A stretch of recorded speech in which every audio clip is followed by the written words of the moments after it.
Hello and welcome to another episode of Complete Rider Motorcycle Review. And in this episode we take a look at the Kawasaki Ninja 1000 SX SE. Kawasaki Australia lists this bike under the touring section on their website, but not that long ago this bike's specifications would have put it in the super sport category.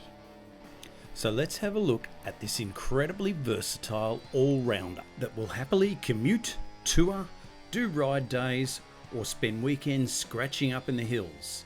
And then I'll give it a review.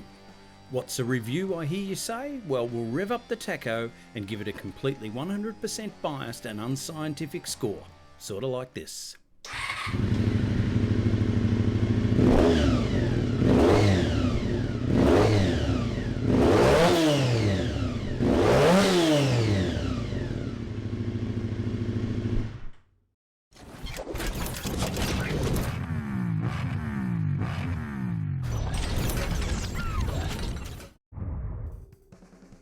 It's 2021, so you don't have to think too hard about what's been going on. But for the people watching this in the future, this is the shit we've been putting up with. COVID and lockdowns, cancelled everything, election madness, not many new movies being made, and people on Instagram carrying on like there's no pandemic at all. Just way too many negatives, but some positives of 2021. A COVID vaccine is approved across the world. It looks like the Olympics will go ahead in Japan. Keeping Up with the Kardashians is cancelled. Kim and Kanye split. And I review the Goma exhibition, the motorcycle, design, art, desire, in my new series Museum Pieces. Yes, a shameless plug, but check it out, it was absolutely amazing. But one of the best positives is that I got to have a go on the new Kawasaki Ninja 1000 SX SE, and I still haven't wiped the smile off my face.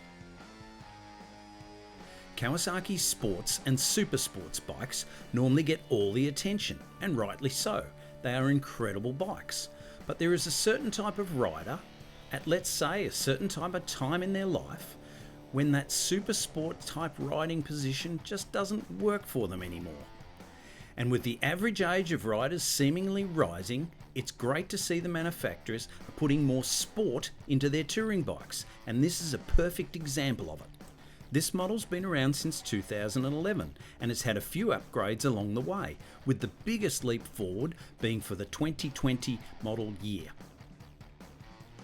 And it's truly packed with tech and acronyms like KQS, TFT, KIBS, KCMF, KTRC, to name a few, but we'll simplify all that soon.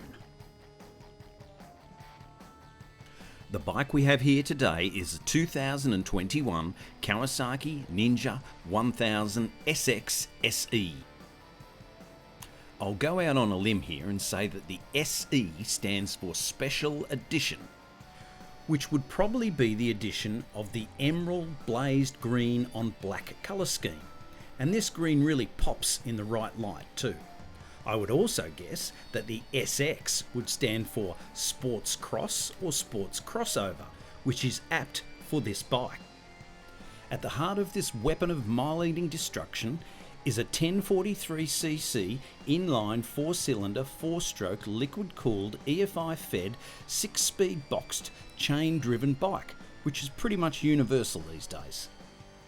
Power has been upped to just over 140 horsepower, with a stump pulling 111 newton meters or 82 foot-pounds of torque, and a reasonable for its class 235 kilograms or 518 pounds of wet weight, which lets it run a top speed of about 250 kilometers an hour or 155 mile an hour, which is more than enough, as is the quarter mile figure of around about 10.4 seconds.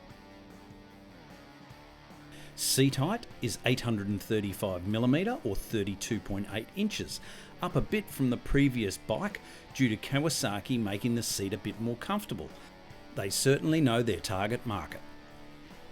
There is an optional short-ass seat to drop it by about 8mm, which is only a couple $100, and a gel seat for more comfort. But with the standard seat, the bar seat peg triangle is mega comfy straight out of the box for me.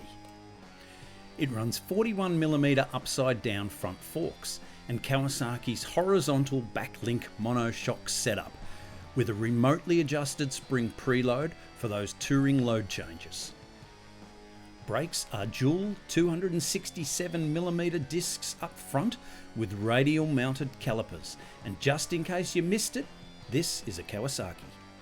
Rear disc is a single 214mm minus the over-the-top Kawasaki brand.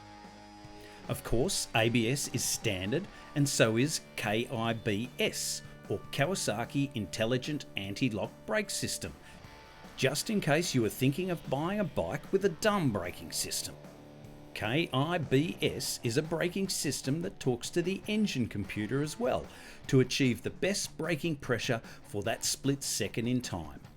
The brakes also work with KCMF, which is Kawasaki's corner management function, and K-Track, which is Kawasaki's traction control. All this is KTLA, which is Kawasaki's three-letter acronym speak for ABS, cornering ABS, traction control and wheelie control. Which means you can ride like an absolute dick and crash a lot less. Tyres are pretty old school 120/70/17 front and a 190/50/17 rear. Bridgestone Battle Axe Hypersport S22, which means reasonable grip from day one. If you've enjoyed this video so far, give it a like, and if you want to see more, subscribe to the channel just down on the bottom right. The fuel tank is 19 litres or 5 gallons, which should be good for around 300 kilometres or 200 miles between fills. Other features include KQS, which is Kawasaki's version of quick shift for clutchless up and down shifts, a 4-position adjustable windscreen, electronic cruise control, 4.3-inch TFT screen, and in case you're wondering, that stands for Thin Film Transistor, and it really should be known as TFT AMLCD, which of course stands for Thin Film Transistor Active Matrix Liquid Crystal Display. So basically, it's a top quality flat color screen. It has smartphone connection via an app, which gives you all of the bike's information at your fingertips while you're sitting down with a beer after the ride. Plus, you can see who's calling on your TFT AMLCD dash, if that's what you're into. Okay, enough of the tech BS. What's it like to ride? Solid as a rock, predictable, comfortable, has more than enough power, torque and acceleration, and I felt confident from the second I got on it, and my body didn't hurt the second I got off it either. This could be one of the best all-round bikes on the market. If that heavy catalytic converter and muffler were to say accidentally fall off and get replaced with a lighter one, it would be even better. What's the piece de resistance? Well, call me childish, but it has to be the display on the TFT dash that shows your lean angle, both live, and it memorises the highest lean angle number, both left and right. So you can show your mates when you stop, which of course we did. Our maximum lean angle was about 43 degrees, but I'm told that the pegs will scrape at about 48 degrees. Boys and their toys. So let's have a listen and a feel what it's like to ride the mighty Ninja 1000.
it's time to give it a review.